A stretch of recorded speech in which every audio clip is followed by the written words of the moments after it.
Hello, good morning. Maulap po tayo ngayon. Tingnan nyo. Ito pala yung ginawa ng aking hubby na greenhouse. Finally natapos na. Hindi pa siya puno ng halaman, pero okay na rin. Tingnan nyo. Mga halaman niya.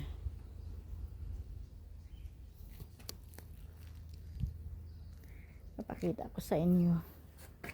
Ay, nalaglag.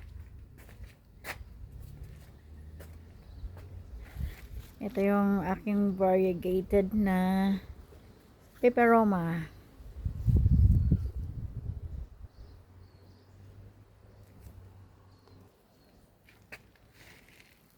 Ayan, baliktarin natin.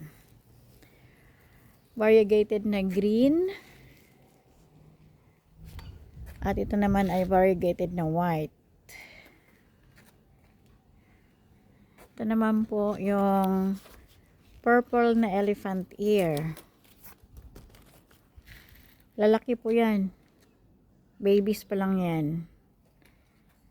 Ito naman yung syempre aloe vera. At dito naman yung variegated na puti na ano ang tawag doon? Nakalimutan ko na, sorry, nakalimutan ko. Maraming kulay yan, may pula, may pink. At ito naman ang aking snake grass. Ang tawag ng iba dito ay mother-in-law's tongue. At ito po yung succulent na napakaganda. Tingnan nyo, para siyang quail's egg. Ayan o.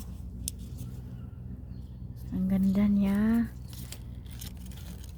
Nagkakaroon po siya ng maraming sanga dito sa ibaba. Ano siya? Maroon. Wow na wow talaga. Ito naman po ang aking variegated na hoya.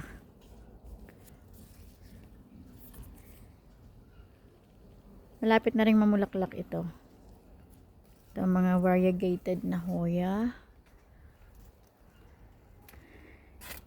Ito naman yung baby. Katatanim ko lamang po. Yung nanuk. Isang uri po ng Trandescancia. Ito rin po ay ganun din po. Isang variety din ng Trandescancia. Ito ay green and white variegated. Ayan naman po ay uri din po yan ng Trandescancia. Para siyang kabweb. Ayan po yung Trandescancia nanuk. Ito siya, yung mother plant niya. Tingnan nyo, napakaganda, no? Wow, super. Maganda sila pag nakahanging. Katulad ng green na yan. Ito, sorry po, hindi ko rin alam ang pangalan nito. Yan. Double-double yung bulaklak niya. Very light pink po. Tingnan nyo, oh. Ganda, no? Ang cute niya. Parang kapamilya siya ng ganyan, oh. Kaso lang, malalaki ang dahon nito. At pag bumulaklak naman ito, ay malalaki din. Maninipis yung dahon, hindi katulad ng akala nyo, passion, anong tawag doon? Dragon fruit, hindi. Maninipis lang yan. Ang dragon fruit ay makapal. Parang mayroon siyang sides. Ganun. Ito, pag namulaklak ito, kulay pink, malalaki siya. Ito naman ay isang uri ng begonia. Ayan. At ito ay coleus. Kung tawagin sa atin ay manyana. Mayana sa iba. Itong succulent na ito, maganda po siya. Kapag po naaarawan siya, na-expose siya sa araw, ganito ang kulay niya. Pero pag nasa lilim po siya, green ang kulay. Ito naman, namumulaklak ito ng pink. Yan, mapupuno yan ng bulaklak na pink. Ang ganda. Ito namang succulent na to, ang tawag ng iba dito ay octopus. Siguro nang dahil sa, tingnan nyo, parang galamay, oh. Sanga-sanga sila. Ayan, oh.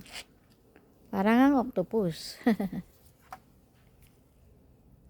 Ito naman po, napagaganda. Ang ganda nila, oh. At of course, ito. Ganda sila. Ito yung bulaklak niya. Pawalaan na po sila. Ito rin po, maganda rin siya. May bulaklak din ito, maliliit. Para siyang plastic, oh. Ganda. At iyon namang nasa taas. Ito yung aking zebra. Ito, ibang variety din yan. Ayan din. Yung nasa taas naman, yung malalaking succulent na iba-ibang kulay. Ito naman po, iba rin yan. Ayan, oh. Hindi pa siya namumukadkad. First time ko po ito, hindi ko alam kung anong kulay ang bulaklak nito. Ito naman po yung ano, yung may punong kahoy dito, pinutol. Tingnan, napakalaki ng trunk. Tapos, hindi naman maganda kung pabayaan ko lang na ganyan. So, linagyan ko ng mga halaman. Ayan, nasa container lang po yan, mga succulent. Iba-iba ang kulay. Ito ang maganda rin nito, oh. Parang rose succulent. Ito yung aking foxtail. Napakahaba na. Hanggang lupa na siya. Yay, ito rin. Ganda rin yan. Ito rin, maganda rin. Lahat po yan magaganda. Nakakaliw. Ito panahon na ito ng ano. Anong tawag dito? Coral. Para siyang coral, oh. Tsura niya. Ayan, nag-iiba ang kulay niyan. Minsan naging brown, minsan naging puti. Ito yung aking cactus na malambot ang tinik. Minsan po nagkukulay pink sila. Tapos ayan lang yung pinakabulaklak na, hindi po yan namumukadkad. Ganyan lang talaga yan. Ganda, no?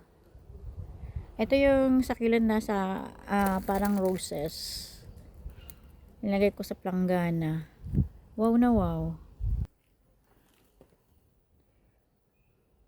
Ito po, nagbabago ang kulay niya. Tingnan nyo. Tatlong kulay yan. Green, yellow, at saka pink. Kung minsan po, nagiging ganyan yan. Yan, yellow. Minsan talagang purong yellow. Diba? Napakaganda. Ganito po siya. Nagkakaroon ng baby dito. Mga babies niya. Pwedeng tanggalin yan pagkatapos itanim.